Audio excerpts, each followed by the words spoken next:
Ano naman yung maipapayo mo, Sir Charles, sa mga nag-i-e-com or mga business owners na nawawalan na ng pag-asa dahil sabi nga natin kanina, hindi madali yung ganitong industry. Madali siyang pasukin, pero hindi ganun kadali siyang i-execute.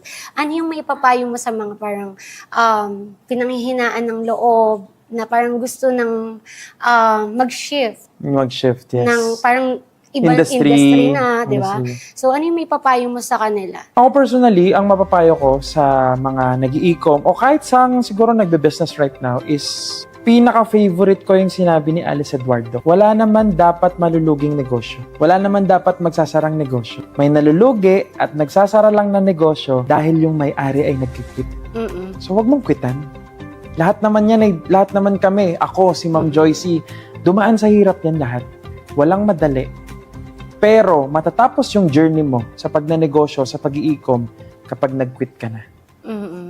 Kahit anong hirap, kahit anong pagod, kahit anong puyat, kahit anong mga panloloko, kahit anong mga failures, dire-diretso mo lang siyang gawin. Sabi nga ni Omar Baliw, simple lang ang formula. Kailangan mo lang kusutin hanggang sa bumula. So, kailangan talaga natin na malagpasan and never quit. Ayun. Yes. Yun yung huling payo ni Sir Charles na huwag talaga mag-quit.